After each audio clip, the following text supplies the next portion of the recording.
अभी तो ये अंगड़ाई है, आगे और लड़ाई है। प्रदेश एकता जिंदाबाद, कदम शिक्षक एकता जिंदाबाद। नमस्कार दोस्तों, आज हम पहुंचे हैं राजधानी लखनऊ के हजरतगंज स्थित माध्यमिक शिक्षा निदेशालय में, जहां पर माध्यमिक तदर्स शिक्षक धरना प्रदर्शन का कार्यक्रम कर रहे हैं। पिछले 22 दिनों से कड़कड़ाती ठंड है और धरना प्रदर्शन का नाम रखा है याचना कार्यक्रम। यह यूं कहें कि न्यायालय और उत्तर प्रदेश सरकार के बीच में फुटबॉल बने हुए हैं। एक बार एक अधिकारी से वार्ता होती है, फिर दूसरे अधिकारी से वार्ता होती है, फिर वो सचिव से वार्ता कराने की बात करता है। यूं करके काफी दिनों से गोल गोल चक्कर में घूम रहे हैं ये तदर्स शिक्षक।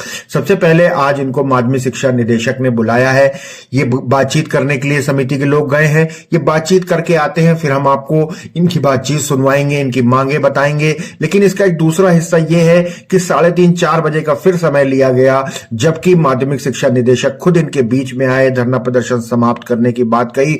उसके बाद समिति ने क्या रुख अपनाया है वो भी हम आपको दिखाते हैं। आइए पहले डायरेक्टर से मिलने के बाद क्या बात हुई वो सुनवाते हैं। रंजना सिंह सुल्तानपुर से हूँ और आज 23 दिन हो गया हम लोगों को यहाँ पे याचना कार्यक्रम में बैठे हुए। हमारी जो मांगे हैं वो पता ही हैं, उसमें लगा हुआ है, आप देख ही सकते हैं। सरकार बहुत उदासीन है हम लोगों के प्रति, अधिकारी भी कोई सपोर्ट, कहीं से कोई सपोर्ट ही नहीं मिल रहा है। हमारी पीड़ा और हमारी समस्या इनको समझ में ही नहीं आ रही है। पर डे अब आप सोच सकते हैं, महिला होने के नाते सुबह से हम लोग निकलते हैं, बाई ट्रेन हम लोग अप डाउन कर रहे हैं, रोज़ आ रहे हैं, जा रहे हैं, कितनी दिक्कतों का सामना करना पड़ता है सर।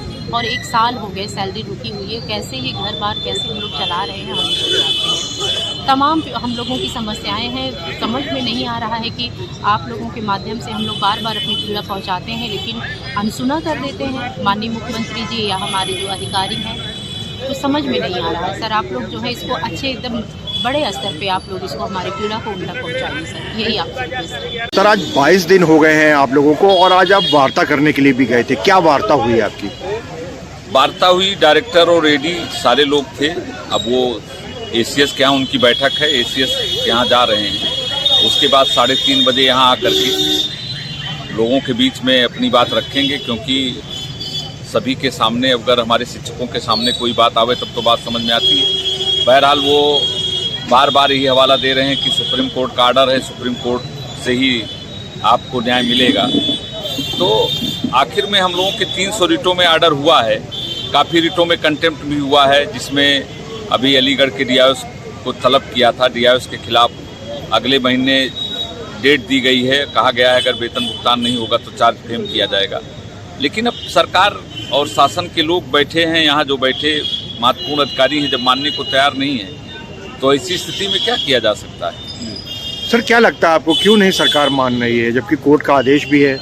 अब ये लोग तो, ये शासन के लोग बता सकते हैं, आप उनसे पूछिए। कोर्ट के आदेश हैं, उस सुप्रीम कोर्ट में जिसमें ये कह रहे हैं कि हमको निकाल के बाहर कर दिया गया है, उस सुप्रीम कोर्ट के आर्डर को कोट करते हुए, मेंशन करते हुए हमारे आर्डर हुए हैं। उसके बाद भी इनके कानों पे जूं नहीं रेंग रही है, तो क्या बात किया जाए?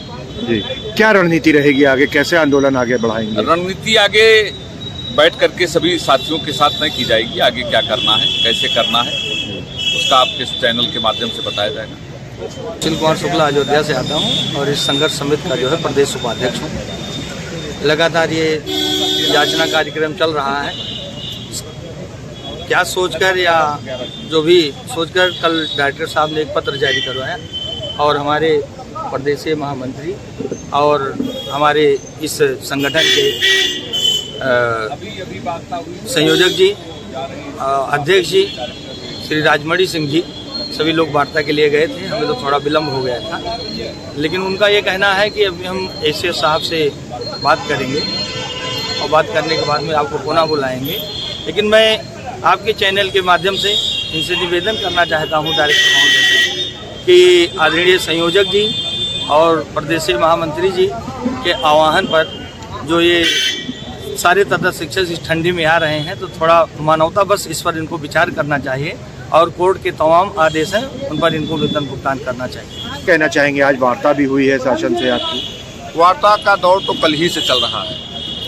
कल यहाँ के व्यक्तिगत अधिकारी हैं जो डायरेक्टर के पीएस भी पप्पू सरोज जी, कल उन्होंने वार्ता के लिए बुलाया। हमने अपनी पूरी समस्याएं उनके सामने रखी, लेकिन उसका सटीक उत्तर उन्होंने दिया नहीं। उन्होंने कहा सर मैं डॉक्टर से वार्ता करता हूँ, वार्ता करके तब आपको बताता हूँ। तो डॉक्टर साहब के पास गए, बात किया उन्होंने।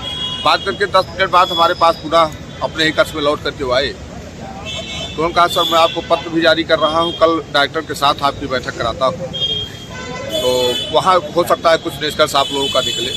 आज वार्ता का क्रम चला। सम्मानित हमारे इस संघर्ष समिति जो संयोजक अध्यक्ष बाबू राजमणि सिंह जी हैं वो थे, और तमाम साथी प्रमुख जी हैं हमारे साथ, जो रायबरेली के हमारे बड़े साथी हैं, संरक्षक भी हैं। कई साथियों के साथ हम लोग वार्ता में गए। वहाँ एडी माध्यमिक जेडी यहाँ के जो लखनऊ के जेडी साहब हैं और डॉक्टर साहब, वो पप्पू सरोज सर जिन्होंने पत्र भी जारी किया था, वो सारे लोग वहाँ मौजूद रहे। उन सबके सामने हमारी वार्ता हुई। उन्होंने कहा कि अभी एक बैठक है, हमारी समिति की भी बैठक है, वैसे भी बैठक में जा रहा हूँ सचिवालय, और वहाँ से मीटिंग के बाद मैं जब वापस आता हूँ मैं देखता हूँ कि मैं आपके लिए और क्या कर सकता हूँ। फिलहाल जो भी उनका वार्ता का क्रम है, पॉजिटिविटी तो दिखती है उनकी वार्ता में, लेकिन मुझे लगता है कि जो हमें चाहिए वो देने में असमर्थ दिख रहे हैं। ये शर्मनाक है। हम 18 तारीख से इस कड़ाके की ठंड में यहाँ बैठे हैं। जो हालात हैं हम लोगों के और हमारे शिक्षकों के, अगर आपको मैं अभी रियलिटी बता दूंगा तो आपके भी रोंगटे खड़े हो जाएंगे। इस कड़ाके की ठंड में आज 3-4 दिन पूर्व कम से कम 6-7 शिक्षक ऐसे रहे जो डिहाइड्रेशन के शिकार हो गए, और वो घर पर गए। ग्रामीण अंचलों के डॉक्टरों से बुला करके घर वालों ने उनका इलाज कराया, वो ड्रिप वगैरह जो चढ़ती है चढ़वाया। जैसे ही उनका पेट हल्का सा ठीक हुआ तो उन्होंने कहा कि सर आ जाएं फिर। तो हमने उनको मना भी किया, लेकिन इसके बावजूद भी वो यहाँ धरने याचना कार्यक्रम में आकर के बैठे हैं।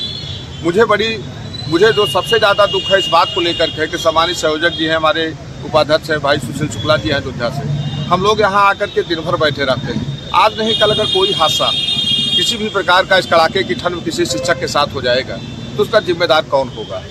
मैं ये समझता हूँ कि संयोजक जी हैं, मैं हूँ, सुशील जी हैं, प्रमुख जी हमारे बाबू रमेश प्रताप सिंह जी हैं, बाबू विनोद मिश्रा जी हैं, बहुत सारे साथी हमारे ऐसे जो अनवरत यहाँ, राजेश पांडे जी हैं जो हमारे कोषाध्यक्ष हैं।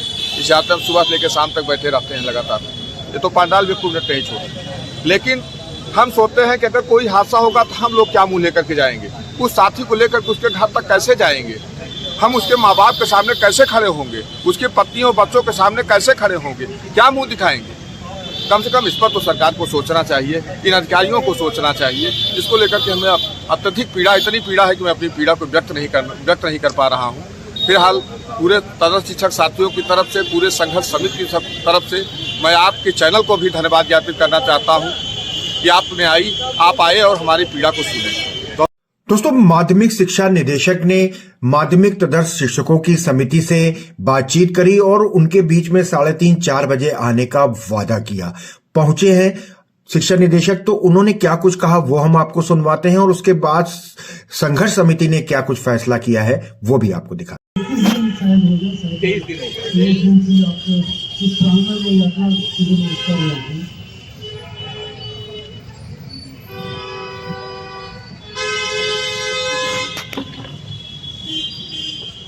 आप सब अवगत हैं कि ये स्थितियां क्यों पैदा हुई।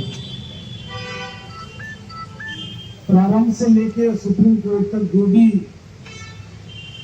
पक्ष विपक्ष के रूप में व्यवहार गया या आप गए, और सुप्रीम कोर्ट का एक आदेश हुआ, उसके क्रम में ये स्थितियां पैदा हुई। इसके बाद भी सरकार ने उदारता दिखाते हुए एक शासनादेश जारी किया कि आपको आजीविका के रूप में एक निश्चित मानदेय की व्यवस्था कर दी गई। ये नियमों से हटके थी सरकार, और सुप्रीम कोर्ट के आदेश के बाद ये सरकार की उदारता को प्रदर्शित करता है। आपने उसका ज्यादातर ने लाभ नहीं लिया। ये चीज मतलब मुझे लगता है सही नहीं रही। चाहे आपके जो भी मार्गदर्शक रहे हो, आप जो व्यवस्था शासन करते हैं तो निश्चित रूप से यदि उसमें आप भागीदार होते हैं तो आज आप उसके हिस्से रहते हो, लेकिन उसको आपने बहुत कम, मुझे लगता है बहुत कम लोग होंगे जो उसमें शासनादेश का लाभ उठा पाएंगे। तमाम याचिकाएं आपकी माननीय उच्च न्यायालय में वर्तमान में पेंडिंग है, जिसमें कोर्ट के जो आदेश हो रहे हैं उसमें विभाग भी अपना पक्ष रख रहा है। उसके बाद जो निर्णय होगा फिर विभागीय स्थिति में भी स्थिति पैदा होगी तो होगी। फिलहाल सरकार आपके प्रति सकारात्मक हमेशा रही है और आगे भी रहेगी, ऐसा नहीं है। लेकिन जो शासन की व्यवस्था है उसमें आप सहयोग करिए, ये चीज मैं आपसे अपील के तौर पे कहूँगा। शासन जो दे रहा है उसे स्वीकार करिए। आप जो अधिक चाह रहे हैं उसके लिए अधिक व्यवस्था है वो आप कर रहे हैं, उसका गवर्नमेंट भी उतना प्रतिवाद कर रही है। आगे जो भी निर्णय होगा उस पर विचार करेगी। आपकी बात को हम लोग शासन में पहुंचाते हैं। आज भी प्रातःकालीन बैठक में हम लोगों ने चर्चा की और ये भी शासन से बताया कि जो हमारे प्रतिनिधि हैं उससे आपसे वार्ता करना चाह रहे हैं, तो उन्होंने कहा कि ठीक है, समय लेके बात करा दीजिए। तो आप लोग वार्ता के माध्यम से अपने ये सब चीज़ें रख रहे हैं हम लोग, तो यहाँ बैठना, आप उतने जाड़े में आना, दूर से आना असुविधाजनक स्थिति में मुझे नहीं लगता कि ये औचित्यपूर्ण होगा। मेरा आपसे अनुरोध है कि इसको जो है स्थगित करें और जो आपके प्रतिनिधि हैं वो शासन में बात कर लेंगे। कोर्ट में मामला विचाराधीन है, कोर्ट के बाद इसको फिर जो भी स्थिति बनेगी तो उसके बाद इस पर शासन विचार करेंगे। मैं आपसे यही अनुरोध करूँगा कि आप लोग अपने घर जाएं और शासन ने जो व्यवस्था की है उसका लाभ उठाएं। धन्यवाद। एसीएस और मुख्यमंत्री जी को लेना है, उनकी बातों से यही लग रहा था। तमाम रिटों में हमारे आर्डर हुए हैं और सरकार स्पेशल अपील में गई है। उनका ये कहने का मतलब है जो इन्होंने मानदेय तय किया है उसको ले लीजिए, तो मानदेय तो स्थगित हो गया है। 2000 के पहले के लोग कोर्ट गए थे, उसको उन्होंने शासनादेश को कोर्ट ने स्थगित कर दिया है और उस शासनादेश में 1993 से अद्यतन आज तक के जितने शिक्षक हैं सर्विस ऑफ नेचर एक माना गया। इन्होंने सुप्रीम कोर्ट में भी काउंटर एफिडेविट दिया था, उसमें भी 1993 से सारे लोगों को एक माना। लेकिन आज स्थितियां ये है कि 2000 के पहले के लोगों को ये वेतन देने के मूड में है, 2000 के बाद के वेतन देने के मूड में नहीं जी। ये कह रहे हैं कोर्ट का आदेश आ जाए, जो आदेश आएगा उसका इम्प्लीमेंट करेंगे। आज मैंने इनसे वार्ता की थी तो इन्होंने कहा सीधे मुख्यमंत्री जी के संज्ञान में है और एसीएस के, तो हमने कहा एसीएस से हमारी वार्ता करा दीजिए। तो एसीएस से इन्होंने बात करके एसीएस ने आश्वासन भी दिया है बात करने के लिए प्रतिनिधियों से।